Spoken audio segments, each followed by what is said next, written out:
SV6 news కు స్వాగతం. ముందుగా హెడ్లైన్స్.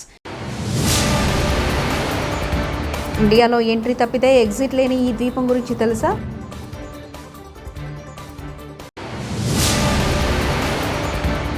HU విద్యార్థులకు కేటీఆర్ భరోసా.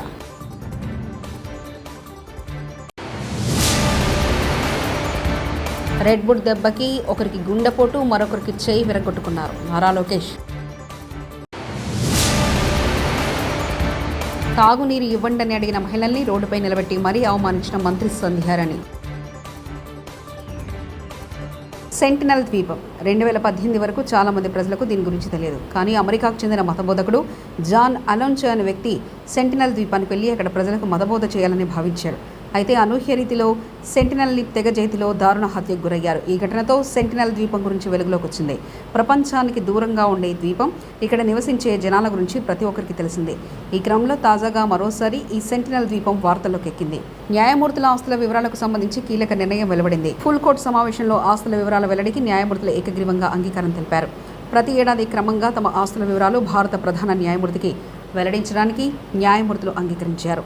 న్యాయమూర్తుల ఆస్తుల వివరాలను సుప్రీంకోర్టు వెబ్సైట్లో అప్లోడ్ చేయాలని కూడా CBI నిర్ణయం తీసుకున్నారు. ఇటీవల ఢిల్లీ హైకోర్టు న్యాయమూర్తి యశ్వంత్ వర్మ నివాసంలో నోట్ల కట్టలు లభించిన నేపథ్యంలో న్యాయమూర్తులు తమ ఆస్తుల వివరాలు వెల్లడించడంపై సంచలన నిర్ణయం తీసుకున్నారు. ఫుల్ కోర్టు సమావేశంలో తమ ఆస్తులను భారత న్యాయమూర్తికి వెల్లడించేందుకు అంగీకరించారు. తెలంగాణ కేబినెట్లో చోటు కల్పించాలని AICC అధ్యక్షుడు మల్లికార్జున ఖార్గే పార్టీ అగ్రనేత రాహుల్ గాంధీతో పాటు AICC జనరల్ సెక్రటరీ KC వేణుగోపాల్ని కలిసి కోరినట్లు ఇబ్రాహీంపట్నం ఎమ్మెల్యే మల్లెడి రంగారెడ్డి వివరించారు. కేబినెట్లో చోటు ఇవ్వాలని వీరికి గతంలో లేఖ సైతం రాసినట్లు గుర్తు చేశారు. ఏపీలో ప్రభుత్వ పాఠశాలలో మినిమం టైమ్ స్కిల్లో పనిచేస్తున్న DSC 1998-2008 కాంట్రాక్ట్ టీచర్లకు ఏప్రిల్ 30 నుంచి ఒక నెలవారీ సేవలను నిలిపివేస్తూ పాఠశాల విద్యాశాఖ ఆదేశాలు జారీ చేసింది. ఏటా జూన్ 1వ తేదీ నుంచి ఏప్రిల్ 30 వరకు వీరు పనిచేస్తారు. మే నెలలో వీరి సేవలను నిలిపివేసి జూన్ నుంచి మళ్లీ కాంట్రాక్టు పునరుద్ధరిస్తుంది. పాస్టర్ ప్రవీణ్ మరణ విషయంలో ప్రభుత్వానికి చెడ్డ పేరు తేవాలని వైసీపీ చూస్తుందంటూ ముఖ్యమంత్రి చంద్రబాబు నాయుడు విమర్శించారు. కేబినెట్ సమావేశం అనంతరం మంత్రులతో ప్రత్యేకంగా భేటీ అయిన సీఎం పలు రాజకీయ అంశాలను ప్రస్తావించారు. ప్రవీణ్ మరణానికి సంబంధించి సీసీ కెమెరాల్లో ఒక్క అంశం బయటకు వస్తుందన్నారు. ప్రవీణ్ డెత్ మిస్టరీ ఛేదనలో సీసీ కెమెరాలది కీలక పాత్రను చెప్పుకొచ్చారు. మనం అప్రమత్తంగా లేకుంటే బాబాయ్ గొడ్డలి, కోడికత్తి, గులకరాయి తరహాలో అన్ని మనపైనే వేస్తారని అన్నారు. చేసిన మంచి చెప్పుకోవడానికి ఇబ్బందులు పడుతుంటే లేని నిందలు మనపై వేసే కుట్రలు చేస్తున్నారంటూ మండిపడ్డారు. రెడ్ బుక్ దెబ్బకి మరొకరికి గుండెపోటు వస్తే మరొకరికి చెయ్యి విరిగిందని మంత్రి నారా లోకేష్ ఎద్దేవా వేశారు. చట్టవిరుద్ధంగా పనిచేసిన వారిని వదిలిపెట్టబోమని మంగళగిరి నియోజకవర్గం ఉండవల్లిలో మన ఇల్లు మన లోకేష్ కార్యక్రమానికి ఆయన శ్రీకారం చుట్టారు. ఈ సందర్భంగా మీడియాతో మాట్లాడారు.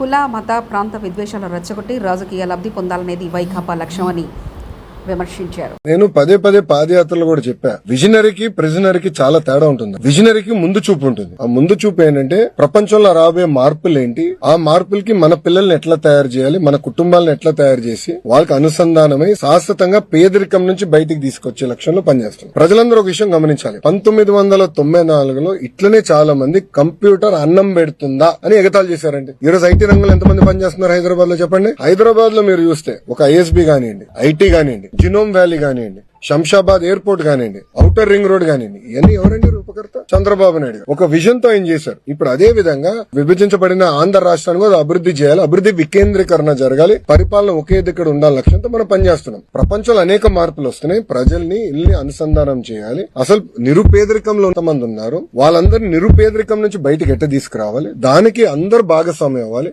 ఇటు పక్క కూర్చుని మేమందరం కూడా భాగస్వామ్యాలు. ఒక్కొక్క కుటుంబాన్ని మేము ఆదుకోవాలి, కుటుంబాలు ఆదుకోవాలి, గ్రామాలను మేము దత్తకు తీసుకోవాలి. ఆ ఒక్కొక్క కుటుంబానికి ప్రాజెక్ట్ ప్రాక్టీసెస్ ఇచ్చి వాళ్ళు పేదరికం నుంచి శాశ్వతంగా బయటకు తీసుకురావాలనేది ఒక లక్ష్యంగా పెట్టుకున్నాను. ఇప్పుడు ఒక మాట చెప్తున్నా, నాకెందుకు అవకాశం వచ్చింది, నేను ఒక కార్నింగ్ మెల్లో చదువుకునేదానికి, నేను అమెరికాలో పనిచేసానికి, ఒక స్టాన్ఫర్డ్ MBA చేసానికి, నాకు మా కుటుంబ సభ్యులు బాగా చదవాలి, బాగా పనిచేయి, నాకున్న నెట్వర్క్ ద్వారా నేను అందరితో మాట్లాడారే ఏ యూనివర్సిటీకి అప్లై చేస్తే బాగుంటుంది, నాకు వచ్చిన మార్కులు ఇది, నాకు ఎక్కడ అవకాశాలు వస్తాయి. చాలా మంది మెంటర్స్ ఉన్నారు. ఇప్పుడు నారాయణ గారు నాకు టీచర్ ఇంటర్ లో, ప్రొఫెసర్ రాజిరెడ్డి గారు నా మెంటర్ కార్నింగ్ మెల్లో, వాళ్ళందరూ నాకు మెంటరింగ్ చేశారు కనుకనే నేను ఈరోజు ఈ స్థాయిలో ఉన్నా. అలా చంద్రబాబు నాయుడు గారు ఏంటి P4 విధానంలో మెంటరింగ్ చేయమని కోరుతున్నారు. దానికి ఆయన ఎందుకు కంగారు పడుతున్నారు? ఆయన కూడా మెంటర్ చేయమనండి. అరే సొంత చెల్లికి తల్లికి మెంటర్ చేయలేనోడు ఊకే మాకెందుకు లెక్చర్లు వీక్తాడు. ఇప్పుడు ప్రిజనరీ ఏంటంటే ఎప్పుడు జైలు వైపు చూస్తాడు స్వామి. ఆయన చూపు ఎప్పుడు జైలు వైపు ఉంటుంది. ఆయన చేసిన తప్పులకి జైలు వైపు చూస్తాడు. అందుకే ఈ రోజు చూస్తే ఆయన తిరగలేకపోతున్నాడు ధైర్యంగా. అది ఈ రోజు ఉన్న పరిస్థితి ఆంధ్ర రాష్ట్రం. తిరుపతి జిల్లాలోని శ్రీకాళహస్తీశ్వర ఆలయాన్ని సినీ పూజా హెగ్డే దర్శించుకున్నారు. కుటుంబ సభ్యులతో ఆమె రాహుకేతు సర్పదోష నివారణ పూజలు చేయించారు. అనంతరం శ్రీ వాయు లింగేశ్వర స్వామి సమేత శ్రీ జ్ఞాన ప్రసూనాంబికా దేవిని దర్శించుకున్నారు. వేద పండితులు పూజా హెగ్డేకు ఆశీర్వచనం చేసి తీర్థప్రసాదాలు అందజేశారు.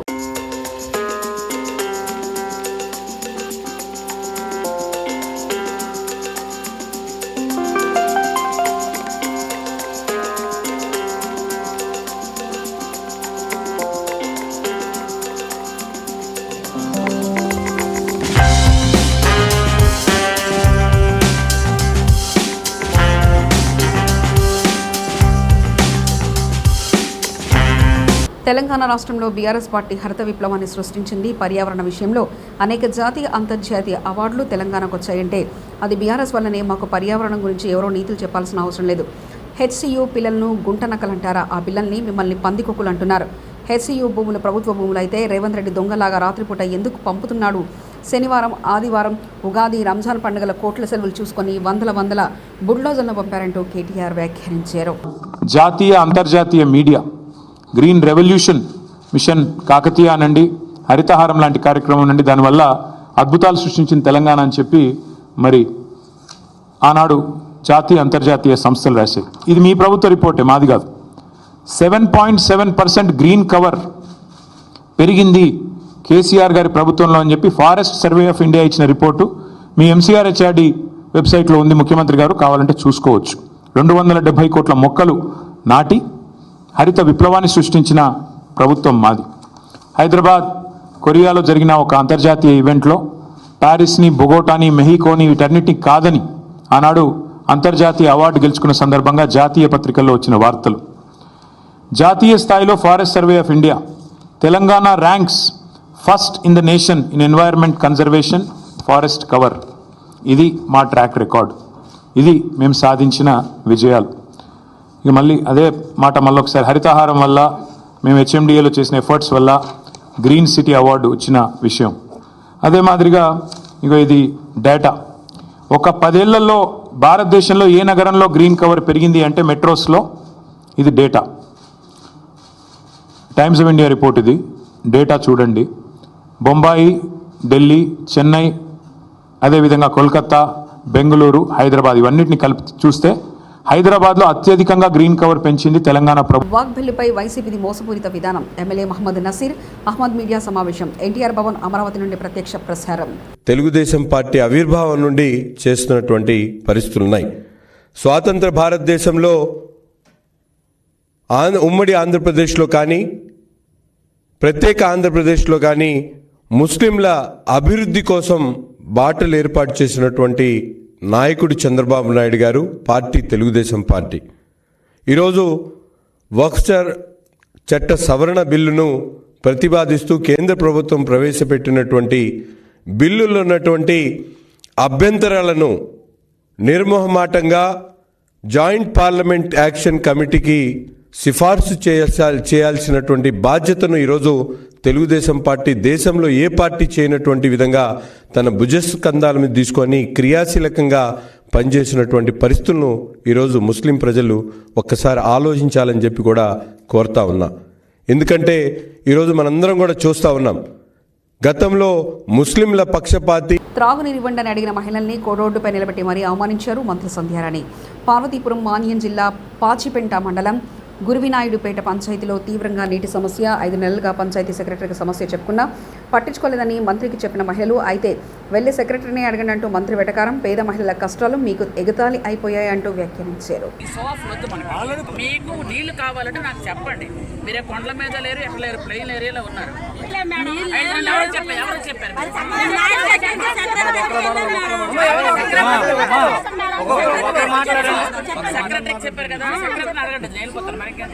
హైదరాబాద్లోని పలు ప్రాంతాల్లో భారీ వర్షం కురిసింది. దీంతో నగర వాతావరణం ఒక్కసారిగా చల్లబడింది. హిమాయత్ నగర్, కోటి, అమీర్పేట్, బోరబండ, జూబ్లీహిల్స్, ఎల్బీనగర్, హయత్ నగర్, మేడ్చల్, విద్యానగర్, కోటి, యాబెట్స్, హైదరాబాద్ సచివాలయం తదితర ప్రాంతాల్లో ఓ మోస్తారు వర్షం కురిసింది. పలుచోట్ల భారీగా ట్రాఫిక్ జామ్ అయింది. రాజ్యాంగ విరుద్ధ ముస్లిం సవరణ బిల్లుకు టీడీపీ మద్దతు ఇవ్వడం దారుణమని మాజీ డిప్యూటీ సీఎం అమ్జద్ బాషా మండిపడ్డారు. వైఎస్ఆర్ జిల్లా కడప క్యాంపు కార్యాలయంలో మీడియాతో మాట్లాడుతూ బిల్లు ఆమోదానికి సహకరించడం ద్వారా చంద్రబాబు ముస్లిం సమాజానికి ద్రోహం చేశారని ఆగ్రహం వ్యక్తం చేశారు. ఎన్నికల్లో ముస్లింలను ఆడుకుని ఇప్పుడు వెన్నుపోటు పడిచారని ధ్వజమెత్తారు. లోక్సభలో టీడీపీ జనసేన వైఖరితో ముస్లింలను వంచిందన్నారు.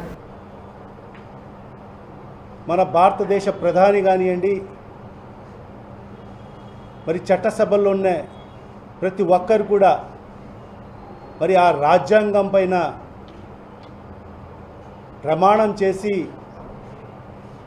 మేము అందరికీ న్యాయం చేస్తాము, ఈ రాజ్యాంగాన్ని అనుసరించి ముందుకు వెళ్తామని చెప్పి ప్రమాణం చేసి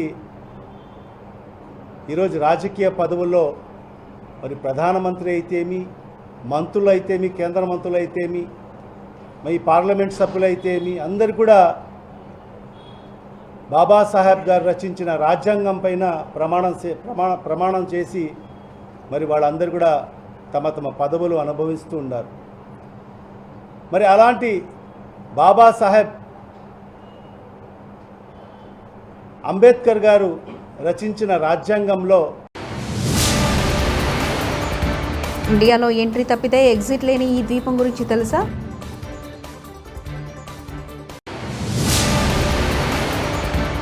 హెచ్యు విద్యార్థులకు కేటీఆర్ భరోసా.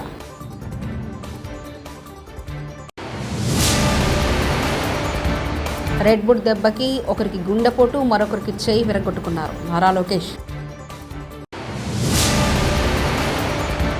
తాగునీరు ఇవ్వండని అడిగిన మహిళల్ని రోడ్డుపై నిలబెట్టి మరీ అవమానించిన మంత్రి సంధ్యారాణి. ఇవి బులెటిన్ విశేషాలు. చూస్తూనే ఉండండి SV6 న్యూస్.